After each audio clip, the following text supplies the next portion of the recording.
Welcome back students to Shankar's Physics Tutorials. இன்னைக்கு நம்ம பார்க்க போகிறது Class 11 Physics Unit 2 kinematics lessonலேருந்து vectors and types of vectors பற்றி தான் பார்க்க போகிறோம். இப்போ நம்ம பார்க்க போகிறது elementary concepts of vector algebra. Okay, இப்போ நம்ம ப்ரீவியஸ் லெசனில் நிறைய ஃபிசிக்கல் குவான்டிட்டிஸ் பற்றி பார்த்தோம். அதோட டைமென்ஷனல் ஃபார்முலா எப்படி கண்டுபிடிக்கிறது, அதோட யூனிட்ஸை எப்படி கண்டுபிடிக்கிறது, இந்த மாதிரி டிஃப்ரெண்ட் பராமீட்டர்ஸ் ஃபர்ஸ்ட் லெசனில் பார்த்தோம். ஸோ இந்த ஃபிசிக்கல் குவான்டிட்டியை என்ன மாதிரி ரெப்ரசன்ட் பண்ணலாம், ஓகே, அதுதான் பார்க்க போகிறோம். வெறுமனே இந்த ஃபிசிக்கல் குவான்டிட்டிக்கு வெறுமனே நியூமரிக்கல் வேல்யூஸ் மட்டும் இருக்கா, அல்லது அதோட டைரக்ஷனோட நம்ம ஸ்பெசிஃபை பண்ணணுமா, இதை பேஸ் பண்ணி இந்த ஃபிசிக்கல் குவான்டிட்டிஸை எப்படி அவங்க செக்ரிகேட் பண்ணுறாங்க அப்படின்னு பார்த்தீங்கன்னா, ஒன்று ஸ்கேலார் ஆகும், இன்னொன்று வெக்டார் குவான்டிட்டி அப்படின்னு சொல்கிறாங்க. So what is scalar quantity and vector quantity, அதுதான் பார்க்க போகிறோம் இப்போது. ஸோ ஸ்கேலார் குவான்டிட்டி அப்படின்னு சொல்லும்போது ஒரு பர்டிகுலர் ஃபிசிக்கல் குவான்டிட்டியோட மேக்னிடியூடை மட்டுமே நம்ம வச்சு அந்த ஃபிசிக்கல் குவான்டிட்டியை நம்ம டிஸ்கிரைப் பண்ணோம் அப்படின்னா ஒன்லி மேக்னிடியூட், ஓகே, அதுதான் ஸ்கேலார் குவான்டிட்டி. ஃபார் எக்ஸாம்பிள் ஒரு distance travel by a person 5 kilometre அப்படின்னா this is going to be the magnitude. 5ங்கிறது மேக்னிடியூட், கிலோமீட்டருங்கிறது அது என்ன ஃபிசிக்கல் குவான்டிட்டி அப்படிங்கிறத இண்டிகேட் பண்ணுது. அதே இது 5 கிலோமீட்டர் டிஸ்டன்ஸ் ட்ராவல் பண்ணியிருக்காங்க in particular direction, let us take in eastern direction அப்படின்னு ஸ்பெசிஃபை பண்ணோன்னா that becomes the vector quantity. அதை எப்படி ரெப்ரசன்ட் பண்ணலாம், டிஸ்பிளேஸ்மெண்ட் அப்படின்னு நம்ம ரெப்ரசன்ட் பண்ண முடியும். ஸோ இதை ரெப்ரசன்ட் பண்ணுறதுக்கு நமக்கு என்னென்ன தேவை, மேக்னிடியூட். ஸோ டிஸ்பிளேஸ்மெண்ட் அப்படிங்கிற குவான்டிட்டியை டிஸ்கிரைப் பண்ணுறதுக்கு magnitude as well as direction ரெண்டுமே அந்த ஃபிசிக்கல் குவான்டிட்டியை டிஸ்கிரைப் பண்ணுறதுக்கு தேவையான ரெக்வயர்ட் பேராமீட்டர்ஸாக இருக்கும்போது இந்த பர்டிகுலர் குவான்டிட்டி டிஸ்பிளேஸ்மெண்ட் அப்படிங்கிறது வெக்டார் குவான்டிட்டி அப்படின்னு சொல்லுவோம். ஸோ ஒரு குவான்டிட்டியை டிஸ்கிரைப் பண்ணுறதுக்கு வெறுமன மேக்னிடியூட் மட்டுமே வச்சு நம்மளால் ரெப்ரசன்ட் பண்ண முடியும்னா அது ஸ்கேலார் குவான்டிட்டி. பட் ஒரு ஃபிசிக்கல் குவான்டிட்டியை in terms of magnitude and direction ரெண்டையுமே சேர்த்து அந்த ஃபிசிக்கல் குவான்டிட்டியை டிஸ்கிரைப் பண்ணோன்னா அது ஒரு வெக்டார் குவான்டிட்டி. இப்போ நம்ம பார்க்க போகிறது examples of scalars and vectors. So first scalar quantity, அதோட எக்ஸாம்பிள் பார்க்கலாம். அதோட கான்வர்ஸாக இருக்கக்கூடிய வெக்டார் குவான்டிட்டியோட எக்ஸாம்பிள்ஸும் பார்க்கலாம். ஃபஸ்ட்டு டிஸ்டன்ஸ் நம்ம ஆல்ரெடி பார்த்தாச்சு. ஸோ 5 கிலோமீட்டர் டிஸ்டன்ஸ் அவங்க ட்ராவல் பண்ணியிருக்காங்க அப்படின்னா அதே இது வித் டிரெக்ஷன் ஸ்பெசிஃபை பண்ணும்போது அதோடைய கான்வர்ஸ் என்னவாக இருக்குன்னா டிஸ்பிளேஸ்மெண்ட்டாக இருக்கும், ஓகே. அண்ட் தென் உங்களுக்கு speed, how fast a person is moving, okay, அதுதான் ஸ்பீட். அதே இது வித் டைரக்ஷன் நம்மளோட ஸ்பெசிஃபை பண்ணும்போது that is going to be the velocity. So velocity is a vector quantity, okay. அடுத்தது நம்ம என்ன பார்க்க போகிறோம் அப்படின்னு பார்த்தீங்கன்னா மாஸ். உங்களுக்கு மாஸ் அப்படிங்கிறது எவ்வளோ கிலோஸ், எவ்வளோ KG of weight, how much is the matter அப்படிங்கிறது. அதே மாதிரி டெம்பரேச்சர் T, ஸ்பீட் அது முன்னாடி பார்த்தாச்சு, எனர்ஜி, ஒர்க், இது எல்லாமே examples of the scalar quantity. Versus இப்போ நம்ம பார்த்த மாதிரி டிஸ்பிளேஸ்மெண்ட், வெலாசிட்டி, இதை இன்வால்வ் பண்ணுற மாதிரி டிஸ்பிளேஸ்மெண்ட் பை டைம் டேக்கன்கிறது தான் velocity. So velocity into mass அப்படின்னு சொல்லும்போது that becomes the linear momentum. அதே மாதிரி அதோடைய angular part angular momentum is also an example of உங்களுக்கு vector quantity. And then acceleration, acceleration is also a vector quantity. இதை represent பண்ணக்கூடிய force F is equal to mass into acceleration. So ஏங்கிறது acceleration vector quantity அப்படிங்கிறதுனால force is also a vector quantity. So many examples we can state, okay. These are the examples of scalar and vector quantities. அடுத்தது நம்ம பார்க்க போகிறது magnitude of a vector. இப்போது நம்ம ஒரு வெக்டாரை ரெப்ரசன்ட் பண்ணுறதுக்கு let us draw one arrow, ஒரு லைன் செக்மெண்ட் மாதிரி வரைகிறேன். இப்போது இதோடைய லென்த் என்ன அப்படிங்கிறத நம்ம மெஷர் பண்ணுறோன்னு வச்சுக்கோங்க. இந்த லென்த் ஆஃப் த வெக்டர் தான் it is going to be the magnitude of the vector. So the length of this vector is the magnitude. Magnitude அப்படிங்கிறது நியூமரிக்கலாக நம்ம ரெப்ரசன்ட் பண்ணக்கூடியது. இப்போ இந்த வெக்டரோட லென்த்தை எப்படி ரெப்ரசன்ட் பண்ணலாம், ஒன்று in terms of centimetres or யூனிட்ஸில் ஸ்பெசிஃபை பண்ணலாம். இது 5 யூனிட்ஸ். இப்போது 2 டிஃப்ரெண்ட் ஜியாமெட்ரிக்கலாக இந்த லென்த்தை எக்ஸாக்டாக ஜியாமெட்ரிக்கலாக யூஸிங் அ ஸ்கேல் நம்ம அளந்து அதோட லென்த் என்ன அப்படின்னு ஸ்பெசிஃபை பண்ணலாம். ஆர் இப்போ 2 டிஃப்ரெண்ட் வெக்டர்ஸ் கொடுத்துருக்காங்க. ஒன்று 5 யூனிட்ஸ், ஒன்று 2 யூனிட்ஸ் அப்படின்னா அது எப்படி ரெப்ரசன்ட் பண்ணலாம், 5 யூனிட்ஸுங்கிறத ஒரு லாங்கர் லென்த்தாகவும் 2 யூனிட்ஸ் அப்படிங்கிறத வந்து ஒரு ஷார்ட்டர் லென்த்தாகவும் நம்ம ரெப்ரசன்ட் பண்ண முடியும். So this gives the magnitude. இது எப்படி ரெப்ரசன்ட் பண்ணலான்னா, ஒன்று வித்தின் த மாடுலஸ் சிம்பிள், அதாவது மாடுலஸ் சிம்பிள்ங்கிறது இந்த மாதிரி 2 பாக்ஸுக்கு நடுவில் இப்போ இந்த வெக்டார் ஏ வெக்டார் அப்படின்னு வச்சுக்கோங்க. ஸோ இந்த வெக்டார் எப்படி ரெப்ரசன்ட் பண்ணலாம், அந்த வெக்டாரோட நேம் மேலே வந்து ஒரு ஆரோ சிம்பிள், இதுதான் வெக்டார். ஓகே, இந்த வெக்டாரை வந்து வித்தின் த மாடுலஸ் இது பண்ணும்போது that gives the magnitude of the vector.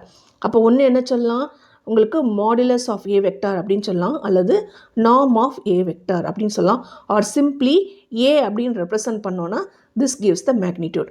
So ஒன்று சிம்ப்ளி ஏ எழுதலாம், or we can use within the modulus symbol வந்து ஏ வெக்டார் ரெப்ரசன்ட் பண்ணோன்னா அதுதான் length of the vector.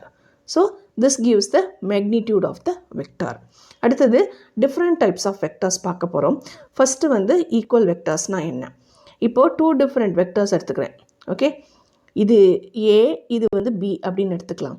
So ரெண்டுத்தோட லென்த்தும் ஈக்குவலாக இருக்குது, ரெண்டுமே சேம் டைரெக்ஷனில் இருக்கும்போது இது வந்து ஒரு பர்டிகுலர் சேம் ஃபிசிக்கல் குவான்டிட்டியை ரெப்ரசன்ட் பண்ணுதுன்னு அர்த்தம். அப்போ இந்த ரெண்டு வெக்டர்ஸுமே ஈக்குவல் வெக்டர்ஸ். எப்போ ஈக்குவல் வெக்டர்ஸ் அப்படின்னு சொல்லுவோம், the length of the both vectors வந்து equal, so length same as well as direction or எந்த directionல அந்த vector point ஆயிருக்கோ ரெண்டுமே சேமாக இருக்கிறதுனால it represents the same physical quantity. So these two vectors are the equal vectors, same physical quantity. Okay, இப்போ நம்ம பார்க்க போகிறது ஃபஸ்ட்டு வந்து கொலினியர் வெக்டர்ஸ்னால் என்ன. ஓகே, இதை தான் ஃபஸ்ட்டு பார்க்க போகிறோம். நான் 3 டிஃப்ரெண்ட் வெக்டர்ஸ் இங்கே வரைஞ்சிக்கிறேன். இது ஒரு வெக்டர், இது ஒரு வெக்டர், இது ஒரு வெக்டர், இது ஒரு வெக்டர். ஓகே, இதை வந்து நான் வந்து ஏ அப்படின்னு எடுத்துக்கிறேன், இது வந்து பி வெக்டர், இது வந்து சி வெக்டர், இது வந்து இ வெக்டர், கேபிட்டலி கொஞ்சம் டிஃப்ரென்ஷியேட் பண்ணுறதுக்காக. இப்போது இந்த இ வெக்டருக்கு எந்த வெக்டர்ஸ்லாம் பேரலாக இருக்குது அப்படின்னு பார்த்தீங்கன்னா, இந்த இ வெக்டருக்கு இந்த ஏ வெக்டர் பேரலாக இருக்குது, இன்னொன்று பி வெக்டர் சி வெக்டர் பேரலாக இருக்குது, பி வெக்டர் வந்து பெர்பெண்டிகுலராக இருக்குது.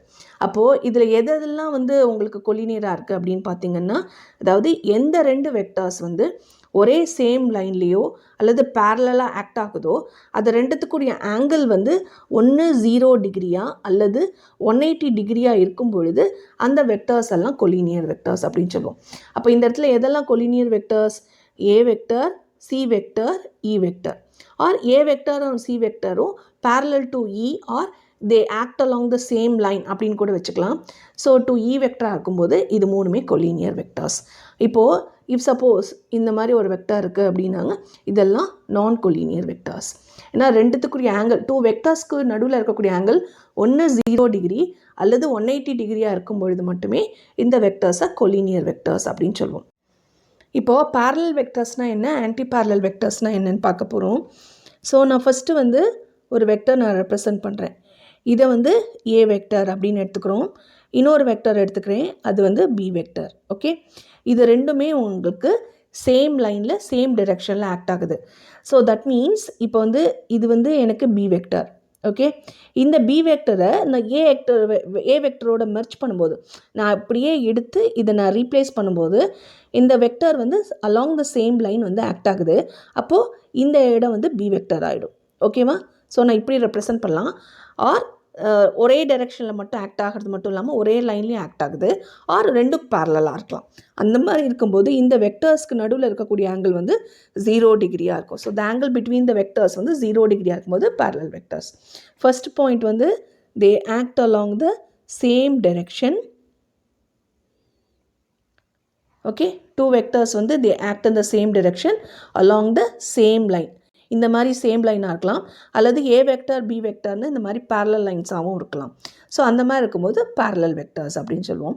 ஆன்டி பேரலல் எப்படின்னு சொல்லுவோம்னா, ஒரு வெக்டர் ஒரு டைரெக்ஷன்லையும் இன்னொரு வெக்டர் வந்து ஆப்போசிட் டைரெக்ஷனில் ஆக்ட் ஆகும் பொழுது அதை வந்து ஆன்டி பேரலல் வெக்டர்ஸ் அப்படின்னு சொல்லுவோம். ஸோ இதை வந்து நான் ஏ வெக்டர் அப்படின்னு ரெப்ரசன்ட் பண்ணுறேன், இது வந்து B vector. So they act in the opposite direction. அப்போது அது மட்டும் இல்லாமல் ஒன்று they are parallel to each other இந்த மாதிரி, அல்லது they can act along the same line. இப்போ என்னோட ஏ வெக்டர் இப்படி இருக்குன்னா இந்த பி வெக்டரை எடுத்து நான் இங்கே ரீப்ளேஸ் பண்ண முடியும் ஆப்போசிட் டைரெக்ஷனில். அப்போ என்னோட லைன் வந்து ஒரே லைனில் ஆக்ட் ஆகிற மாதிரி இருக்குது. இந்த மாதிரி சாரி இந்த மாதிரி வருது. அப்போது இதுக்கு நடுவில் இருக்கக்கூடிய ஆங்கிள் என்னவாக இருக்கும்? It is nothing but 180 degree. So இந்த மாதிரி ஆன்டிபேரலல் வெக்டர்ஸ் அப்படின்னு சொல்லும்போது ரெண்டு வெக்டர்ஸ் வந்து ஆப்போசிட் டிரெக்ஷனில் வந்து பாயிண்ட் ஆகிருக்கு. இந்த மாதிரி ஒன்று they are parallel like this அல்லது they can act along the same line. அப்போ அதுக்கு நடுவில் இருக்கக்கூடிய ஆங்கிள் வந்து 180 டிகிரியாக இருக்கும்போது இந்த வெக்டர்ஸ் எல்லாம் ஆன்டிபேரலல் வெக்டர்ஸ் அப்படின்னு நம்ம சொல்லுவோம். ஓகேவா? ஸோ அடுத்தது வந்து யூனிட் வெக்டர் அப்படின்னா என்ன அப்படிங்கிறத பார்க்க போகிறோம். இந்த யூனிட் வெக்டர் அப்படிங்கிறது நத்திங் பட் இந்த வெக்டரோட டைரக்ஷனை ஸ்பெசிஃபை பண்ணுறதுக்கு யூஸ் பண்ணுறது தான் உங்களுக்கு unit vector. So it specifies only the direction of the vector quantity.